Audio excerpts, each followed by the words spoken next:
Hello artists, today we are going to make a creative name creature. So this, I don't know, monster or creature started out as my last name, Sapola. So there's a C-I-P, the O, an L, and the A is really kind of hidden and hard to see. It's all pretty hidden and hard to see, but it started with my name, and then I used my creativity and my imagination and my best craftsmanship to turn it into a finished artwork. The things we're going to need is a white piece of paper, a folded in half piece of carbon paper, a pencil, and a black Sharpie. Those are our materials for day one. I'm going to fold the paper like long ways, like a hot dog. So long and narrow. That's that. And then I'm going to slide the carbon paper inside like that and close it up. I'm going to turn it this way and I'm going to write my name really big. You could use your first name or your last name. And I'm going to write it big, neatly, the way you would normally write your name to start. So I'm going to start with the big capital letter C, and I, P, O, L, L, and N, A. It doesn't matter if you're not in love with one of the letters because you're not even really going to be able to see this at the end. Now, I have to connect each letter to the next. That's going to help me make a closed shape, and I also need to close off the top, but I can do that after I open it up. So I have to connect the C to the I. I could do it from here to here. I could do it from here to here. I could do it from here to here. And I think that's the way I'm going to go this time. So the C connects to the I. Now the I needs to connect to the P. Again, any way you want to connect it is fine. I could have connected it from here to here, here to here, here to here. The I is connected to the P.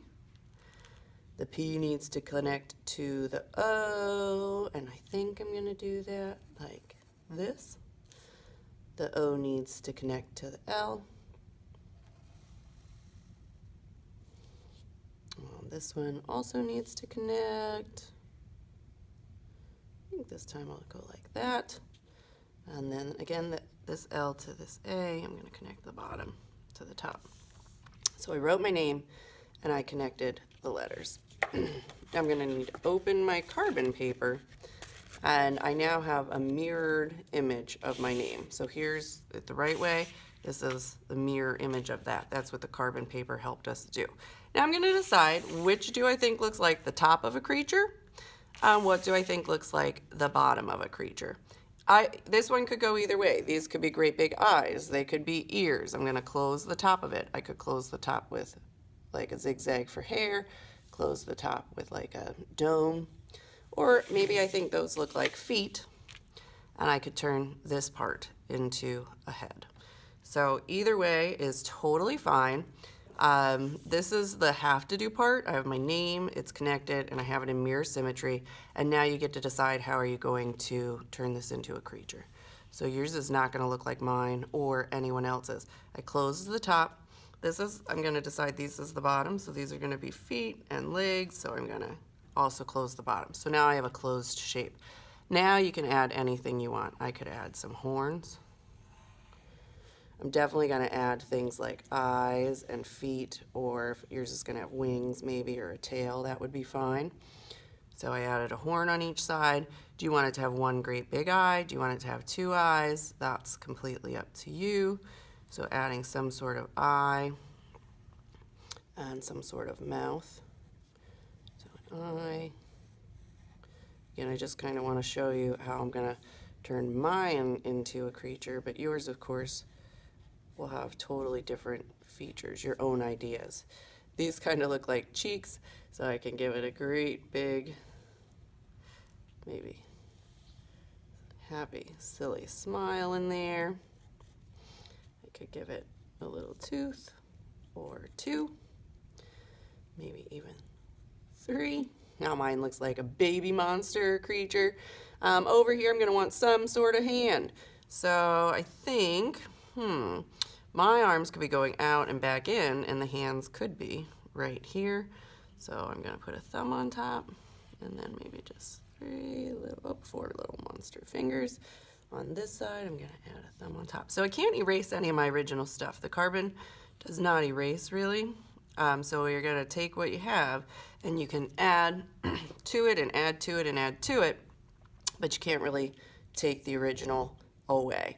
So now I have to decide, is it going to have wings? Are these feet? Are these just going to be shoes, maybe? Whoop.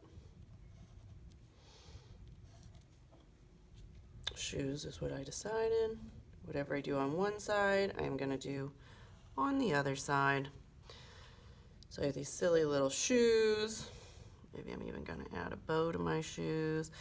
The more details you add, the more kind of interesting your artwork is going to look. Now the things that I add in pencil, if I didn't like it, of course I could erase that. You could add clothes to your creature, or you can just color it in the way it is. I think, I got shoes, I got hands, I got a mouth. I could add a little nose, but I think we can leave it without a nose. I do think I want 2 little wings sticking out for mine. Again, wings are optional. You do need some facial features, hands and feet. Mine kind of has like butterfly wings now. And that looks pretty good. I'm just going to connect this and kind of maybe turn it into like a little outfit. Like these could be pants, and this could be some sort of fun shirt, or just like a colored belly of a monster. I could add more. There's like lots of ovals in my name, so I could add more of those. And then once you're in pretty good shape, you're going to write your name again. I know it started as your name, but I'm going to want your name on your paper because that's too hard for me to read now that we've turned it into something. And then the next step is just to go over everything, with black Sharpie. So outlining my pencil lines, trying to stay right on top of my pencil lines today. Any that stick out we can erase when we're done, but I'm going to try and take my time and really go over those pencil lines as closely as I can. If I want that to kind of be faded, I don't have to trace that part.